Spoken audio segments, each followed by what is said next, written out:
everybody, and welcome to Wine Library TV. I am your host, Gary Chuck, and this, my friends, this is the Thunder Show, aka the internet's most passionate wine program. And today, on this laid-back Friday, we were off to a little bit of a slow start. We had a disaster area. One of the last Vaniac glasses did this. Because of Mott, he also made this happen. A massive, all-time stain that I'm just not so sure I'm going to be able to ever get out of my fabulous office that my mother put so much heart and soul into making nice. And we worked so hard to keep it intact. Anyway, huge Friday show. Back to questions. Ask Gary app on Facebook. On the side, scroll down. We changed the right side a little. The right side a little bit. Pretty cool. We got a bunch of questions today, and we have a wine that has been requested. So I'm going to do a lot more Friday. You know, since I do one wine, it's always good to do a requested wine. Oh, look at this label. You really spruced it up, Mott. This is the Justin 2005 Isosceles, $52 US. Aged in, for 24 months, 100% unfiltered, 65% New French oak, and it is a blend of 78% Cabernet, 15% Cab Franc, and 7% Merlot. We will pour into the big-ass glass, which, by the way, was the glass that I thought you broke as I heard that sound, so I feel a lot better about that. That's probably why I wasn't so upset. Mott. Question number 1 from Randy White, Verville. I have never tasted a wine that I liked. The doctors tell me drink wine to save my life. My problem is I don't like the bitter taste. Can you possibly recommend a red wine that is on the sweet side and not too bitter? Thank you. Randy, go to the Georgian section. And I'm not talking about Georgia, where the midnight train goes with, I'm talking about Georgia from the former Soviet Union, Russia, #1. The sickle and hammer, that part of the world. You can get some really good, sweet Georgian red wines, and I think that is definitely the direction that you need to go to save your life. Question by David M. Steen. Man, I absolutely love watching your shows. You rock. I never really appreciated wine until I started watching a few of your reviews. Nice. My question has to do with Rieslings. In one episode, you said not to be embarrassed by what type of wines you prefer, and I prefer German Rieslings. I've tried California varieties, but the German types seem to be more sweet and fruity. But maybe that's not a good thing. Please consider this show if you could. Is the show an alternative for German Rieslings, Mott? Is that what you think? Once again, David, do not be embarrassed at all with what you like. German Rieslings are considered some of the best in the entire world, and I'm talking wines, period, globally. So don't sleep on them. Don't think that they're not good because they're sweet, and don't stress it. But definitely always expand your palate. Try to get into some of the Loire Valley whites, Sauvignon Blancs, little different things like that. I think can start being the next transition, especially New Zealand Sauvignon Blanc. Give that a whirl, see what you think. Speaking of whirl and what we think, let's give this Isosceles a little snippy sniff. A lot of fruity jam on the nose. Good heavy dose of wood. There's some wood up in this piece. Blackberry currant. A little raspberry jam. Very fruity. Let's give it a whirl.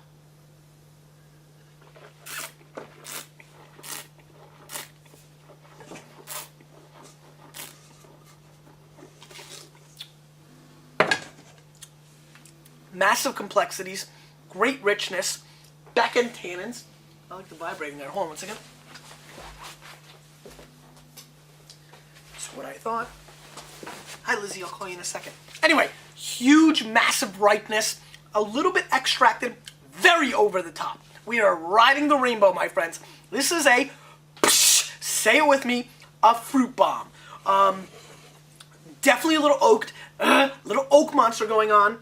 Classic flavor profile of what so many people tend to like about California Cabs. Well, that's okay. You're still allowed. Give it a little whirl. I should drink. You only spilled half the bottle on the floor. Well, I answer this next one. Cliff Kate. Tasting request, Gary. I would like to see you taste a few more Central Coast Rhone-style wines, including Tensley, Linné Colada, Levenshore, and Hoblis Creek. What do you think? Fruity? Delicious? Sweetness? Yeah. You like it? Very common. Cliff? Done. Look for more Rhone Rangers coming up very soon. Andrew Kellner says, Gary, any interest in doing a show on Vosne Romanée? They are generally a bit pricey, but I'd love to hear what you thought of them. I'm a big fan. AK, crazy. You know how I did the Chisson Montrachet episode? I was about to do a Vosne Romanée episode instead. So, we will do that for you in the next week or so. Definitely. Absolutely.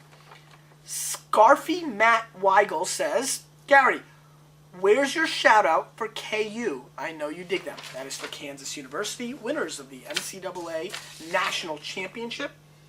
And I will give the Jayhawks a big shout out. It was an awesome game if anybody saw it. And big ups to you, KU. Chill, I'm chill. I think the shock of you destroying my office is wearing on me.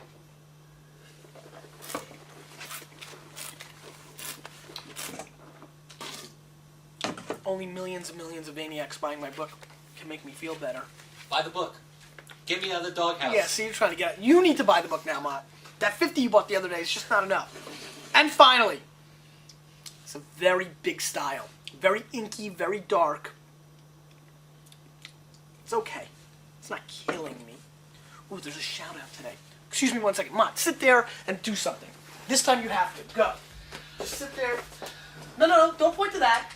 Well, I want to show my Oh, shame. wait. Okay, but I have to see what this is. Sit there. I'm not ready for this. Yes, you're ready. Go sit down and talk for a second while I look at this. Don't break anything. I'll try not to. Buy the book.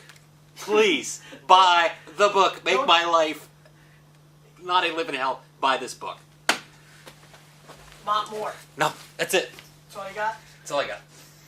I swore there was a shout out. I swore there was a shout out for the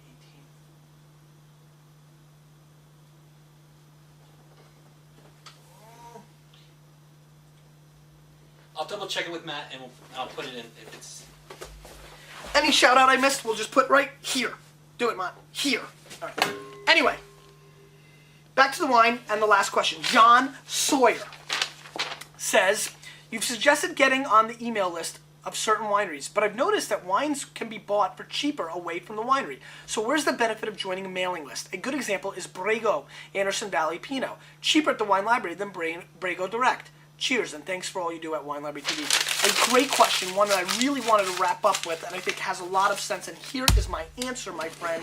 I see a day, very shortly, where a lot of these small production wineries are going to go fully direct. And you can't get them at the wine library.